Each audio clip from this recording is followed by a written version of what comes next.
You want me to put that on my Tudor? This one's wife. Now the nanny's gone. Hello, I'm H.G. Tudor. Narcissists are known for having tempestuous and haphazard relationships with those around them. The reason for this is that the majority of narcissists being unaware, their focus, their subconscious focus, isn't on the viability and maintenance of the relationship. It's based upon what can this relationship do for me. Now, the unaware narcissist doesn't think in such clear terms. They think that they're a good friend. They think that they are a kind spouse. They believe themselves to be a decent member of the family, a hard-working colleague, a benevolent boss, etc. And where they mete out poor behaviours, they recognise in their heads that this is justified. It's part of the delusion that the narcissist functions under.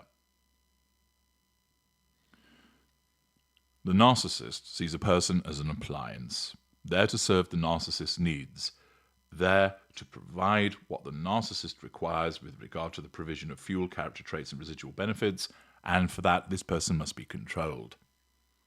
The narcissist isn't truly interested in friendship, has no capacity for love, isn't really interested in being a good boss or a diligent employee. All of those are just routes to get to the destination, prime aims. Accordingly, because the focus is upon the prime aims, that means everything else in the relationship falls to one side. So long as the narcissist is able to control you and draw fuel from you, the narcissist doesn't care if you're upset and you hate the narcissist.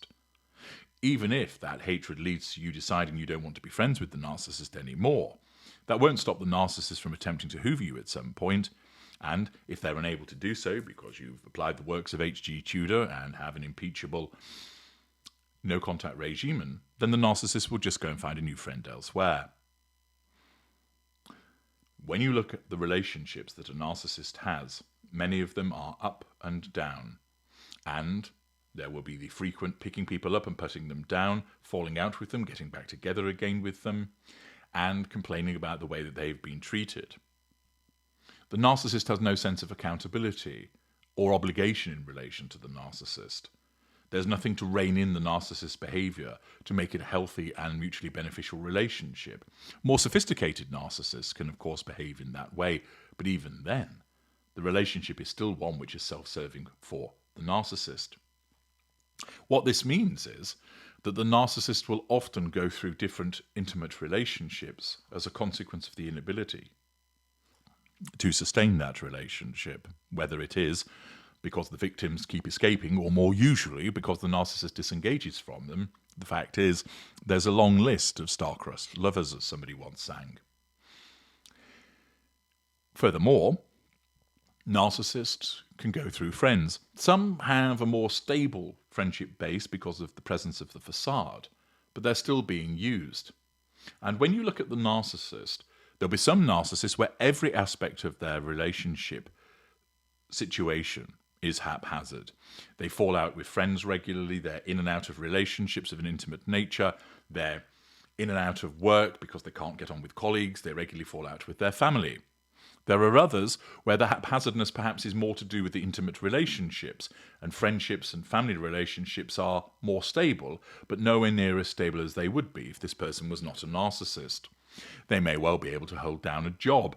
In some instances, this is because they are actually very good at what they do, and despite concerns about their behaviour, they still deliver, therefore they're never fired. But they may well be a difficult person to deal with. Commonly, the narcissist finds themselves in a situation where ultimately people decide they no longer want to work for them, or they decide that they no longer want the person to work for them, because either the individual who is a victim of the narcissist's behaviour can no longer tolerate all of the devaluing behaviours, the sense of entitlement, the lack of accountability, or the manipulations that have been doled out as against them, or the narcissist simply regards the individual as too great a threat to control, because perhaps they stand up for themselves and simply say, I'm not being treated this way any longer, or I want more money if you're going to make me do that. They then decide to dismiss them.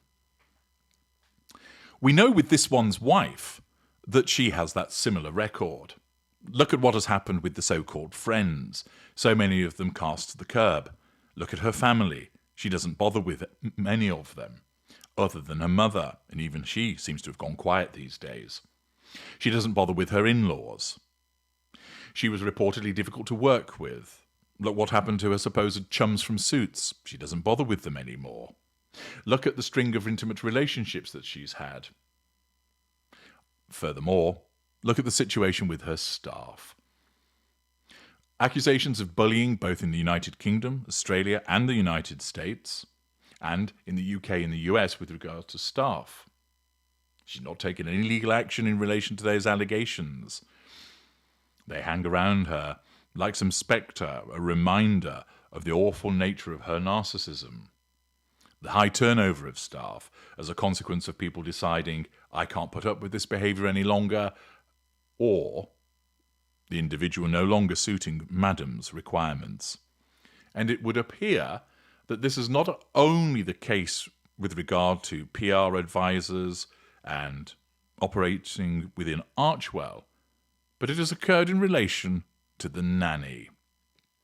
Now we know that this one's wife and Harry have at least one nanny because they are repeatedly away from the children. This one's wife is not maternal in the slightest, and she'd much rather be day drinking and scrolling through Instagram than doing anything with her children. We know that on the few occasions that we see a glimpse of the children, that is entirely performative, and her interaction with those children is for the purposes of telling the world, I'm a cool young mom, despite the fact that she's none of those things. A bit of detective work that has been undertaken by a Redditor called Faithlessness Full 972 has revealed that the Sussexes appear to be searching for a new nanny because either the existing one has gone or she's about to go. This appeared on the subreddit Saint This One's Wife. Always important to attribute credit to where the information came, but once again it provides me with an opportunity to explain this to you through the prism of this one's wife's narcissism. What has been found is an advertisement for a nanny, and if you listen to the description, not only is it rather entertaining because of the degree of delusion that it contains, but it's quite clear who's posted it. Here is the advertisement. Global search, Santa Barbara, California. A loving and dynamic family based in beautiful Santa Barbara is seeking an experienced full-time nanny to join their household and care for their two bright, kind-hearted young children aged 4 and 6. Who do we know that lives in that area that has children aged 4 and 6? The family lives at a beautiful home just minutes from the beach, surrounded by hiking trails and a close-knit community of friends and support. The property includes expansive outdoor space and a private playground. The household is staffed with a long-standing dedicated team who help maintain a calm and nurturing home environment. Sure it is.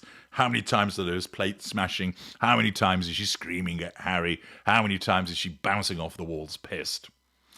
As their nanny of the last 5 years has now become a mother herself and requires more time at home, they are transitioning her into a family assistant role and are now seeking a nanny who will become part of this trusted team and grow with the family for many years to come. Really? Would you want to grow with this family and its dysfunction? This is a live-in or live-out position. If living in, accommodations include a private bedroom, bathroom, sitting room, staff kitchen, and separate entrance within the home staff wing.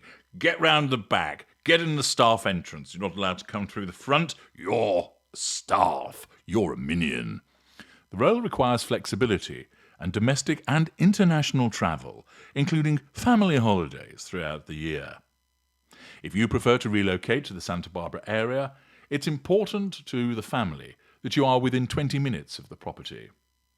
The nanny will assist with morning and evening routines, school drop-offs. Oh, I thought this one's wife did those. And pick-ups. Oh, I thought this one's wife did those. The children's laundry and tidying of their spaces, coordinating playdates and after-school activities, managing the children's calendar. Right. A kid aged 4 and 6 has to have a calendar. Oh, hang on, Tarquin. Not sure if I'll be able to make it. Let me check the calendar, says Archie. Ridiculous. And supporting with bath and bedtime as needed. Basically, you're doing everything with the kids. I'm opening another bottle of my shitty rosé and getting arseholed by the swimming pool. Harry, he's somewhere in the grounds, probably spliffed out of his brains, lying on top of a compost heap, sobbing and having a cry wank. Apparently, the family is looking for someone who is warm, professional, intuitive, and experienced. A team player who can collaborate easily with others in the home and navigate the needs of the family with confidence and care. The right candidate will have a genuine passion for childcare, a nurturing disposition, and the ability to balance creative, structured engagement with emotional support. Comfort around dogs is a must, as the family has two. A second language, especially French or Spanish, would be a welcome bonus. Presumably, this is so that you can teach this one's wife French and Spanish because she claims to speak them but doesn't. The family prefers a nanny who is an active participant in learning and development, someone who encourages imaginative play, outdoor exploration, and screen-free experiences. A strong swimmer is also important, presumably to rescue Harry from the swimming pool when he falls in as a consequence of being off his box, as well as someone who can patiently help guide the children, and Harry presumably, through new milestones such as swimming, biking, reading and writing.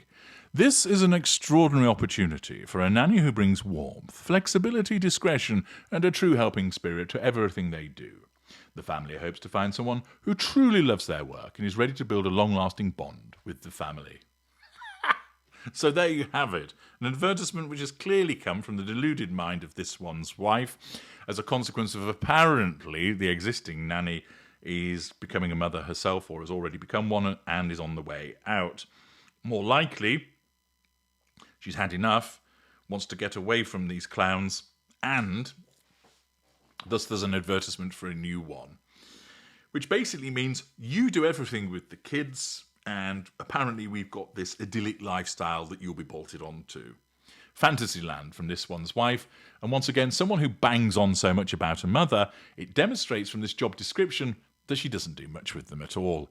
It's the nannies that take the strain, as we said all along. I'm H.G. Tudor. Thank you for listening.